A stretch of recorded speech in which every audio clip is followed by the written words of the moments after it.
Game. Eto, alam ko naman, nakatutok po mga kababayan ang buong Pilipinas. Hindi natin puwede kasi sabihin na buong mundo ang nakatutok dito, mga bossing, eh, 'no?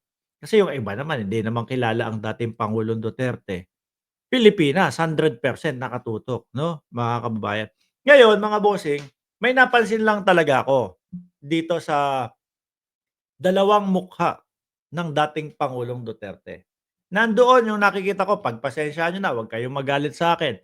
Tao lang din po ako, nahahabag din po ang kalooban ko. Nung nakita ko ang dating Pangulong Duterte, siyempre may pitik 'no, na may awa, mga kababayan. Kaya lang hindi puwede, eh, 'no? Sabi nga nung iba, 43 lang pala, 43 lang yung biktima, 43 lang ang pinag-uusapan dito na na namatay.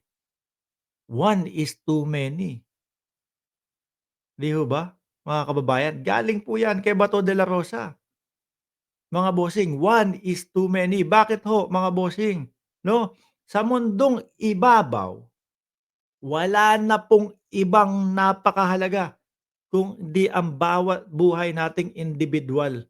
Sige nga, gabundok ang diamante mo, gabundok ang gold mo, gabundok ang pera mo, napakadami mong pera, nagagawa mo na lahat. Eh, ikaw may sakit ka naman, wala din, 'no? Napakarami mong ari-arian, eh, patay ka naman, wala din, 'di ho ba? Hmm. Kaya yung sinasabing one is too many, talagang napakahalaga po nun, 'no?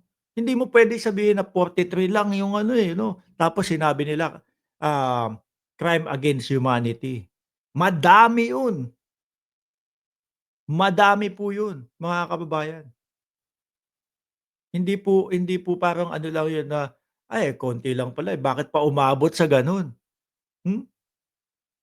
Tsaka kung mahal nila ang mamamayang Pilipino talaga, nakaisa o may isang 4 na taong gulang na nadamay, pumangalawa na may 7 taong gulang na nadamay, namatay. Wait lang, stop muna tayo. May mga nadadamay, lalo na menor de edad. May mga nadadamay na hindi naman sangkot. Ngayon ang gawin natin, ano, ayusin natin yung pagpapatupad natin. Ayusin natin yung pagpapatupad natin na tipo bang walang masasaktan o walang mamamatay. Sabi, "Ingay mo, anak ng tinapa pumasok sa live ko tapos magrereklamo ng Kuya Gords, saan ka ba sasayaw? Ingay mo, magkano kaya ang bayad sa'yo?" Yan na naman. Tapos sasabihin mo, "Ako pasayaw-sayaw, ako pa-macho-macho dancer, tapos, puyat ako sa gabi, ganito lang kinikita ko." Tapos yung Mark Ramos, salita ng salita lang dun, ini-explain yung nangyayari sa pulitika tapos ganun ang kinikita. Wag niyo nang inaalam yun, ano? Mahirap, eh, masasaktan kayo. Hmm, Ako pa-flex-flex nung muscle ko tapos yung Mark Ramos naka-t-shirt lang, tapos ganito ang kinikita ko lang. Tapos siya, eh, 'wag na, 'no? Kasi alam naman namin hanggang ganyan lang yung mga komento ninyo, 'no? Hanggang ganyan lang yung komento ninyo. Yung tipo ho bang eto ang haba-haba ng diskusyon natin, ang haba-haba ng mga topic natin, hindi niyo masabayan, oh, 'di ba? Ngayon mga kababayan, may dalawa akong mukha na nakita sa dating pangulo. Duterte noon, eto, simula kabataan niya hanggang doon sa umattend siya, 'no, ng Congress. Matapang, eh. Wala akong kasinungalingan sa sinasabi ko, ultimo ho kayong lahat alam, 'di ba? Sipain ko pa sila, eh. Tara bukas na, imbestigahan niyo na ako agad-agad, 'di ba, mga bossing? Imbestigahan niyo na ako agad-agad, halika na, oh. Yun yung nakita natin mga kababayan. Yung sa Hong Kong, ilang minuto siyang nakatayo dun kung hindi 30 minutos hanggang 40 minutos nakatayo ang dating Pangulong Duterte. Hmm. Nakakapagsalita ng napakahaba, straight, ano po. Pero uulitin ko ha, tao lang po ako, nung nakita ko kung paano sumagot ang dating Pangulong Duterte, nung nando'n sa ICC, kahit papaano may pitik ho, 'no? May kurot din, Kaya lang hindi po natin puwedeng anuhin 'yun, eh, hindi po natin puwedeng, magpadala tayo do'n, eh. Meron pong mga naargabyado na sinasabi, oh, meron pong mga biktima na nagrereklamo kaya kailangan harapin. Ngayon, Hong Kong, malakas siya, eh. Ilang ano lang ho 'yun, mga bossing, siguro ilang araw, 5 araw lang ho makalipas. 'Di ho ba, Ma'am Lori Mamawag, 5 araw lang ang makalipas. Kailan ba yung Hong Kong, parang a-9 o a-10, ngayon ano na, a-15 lang ngayon.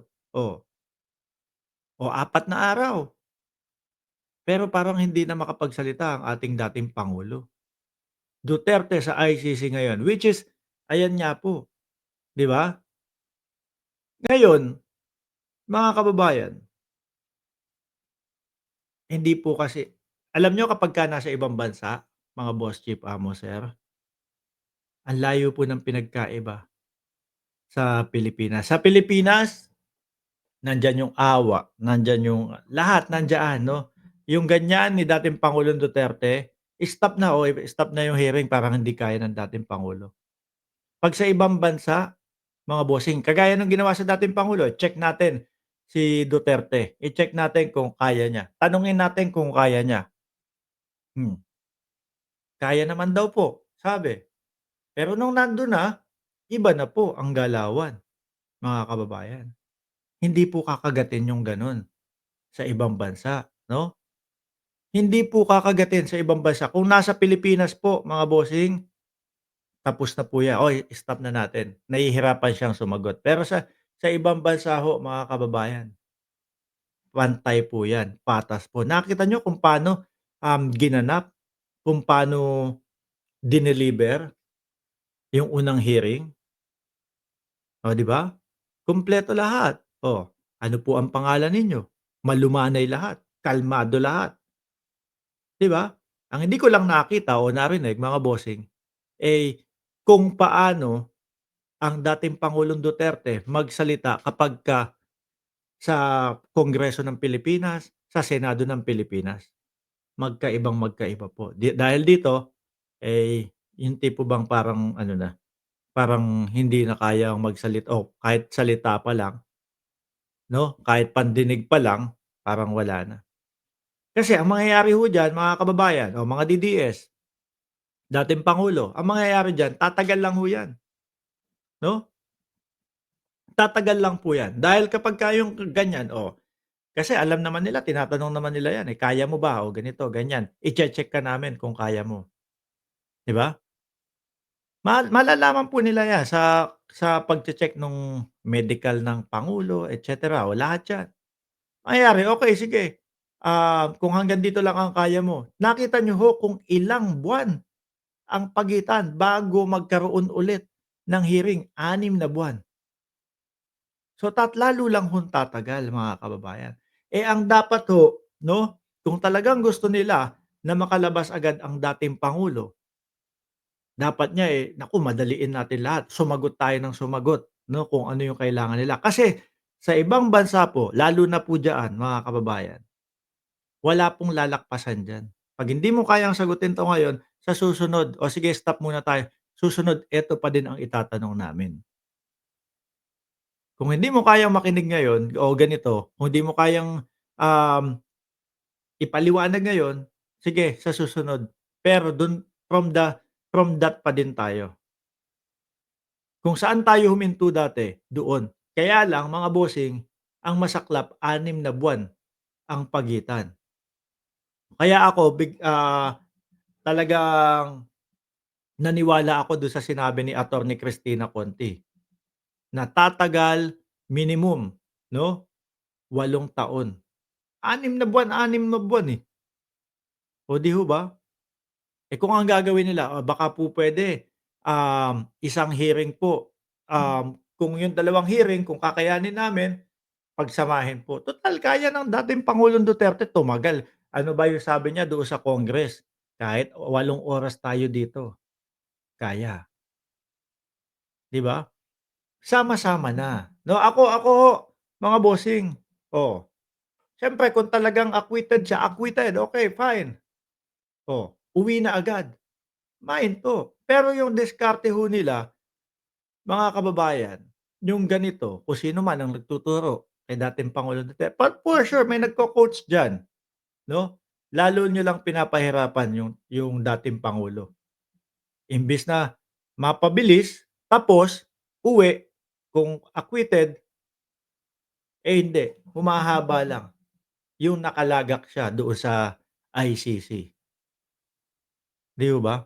Kaya yung mga pa-ganyan, medyo ganyan, wala ho yan, hindi po talagang hindi po talagang yung stop na tayo ganito, ganyan, tuloy lang ho yan. Sabi ni Lina Gaa, kitang-kita na kabado o nerbos 'no, o nervous siya, kinabog ang dibdib niya, halos mautal siya sa pagsasalita. Eh, ako ho mga kababayan, mga boss chief, amo, sir, ang tingin ko ho diyan, yun nga, style. Kung yung style na yun kasi ilang araw lang ho, 'di ba? Ilang araw lang ho mga kababayan, yung pagitan na tuloy-tuloy siyang nakakapagsalita doon sa Hong Kong versus dito po. Miski yung doon sa bago umalis ng airport, malakas ang boses niya, 'di ba? Para po mapabilis 'yan, malaman na agad, acquitted or wala, or wala, kumbaga talagang tuloy ang kaso, talagang nagkasala, at least alam na agad, 'di ba? Kasi tatagal lang do'n sa diskarteng ginagawa na gano'n, tatagal lang ho, mga bossing.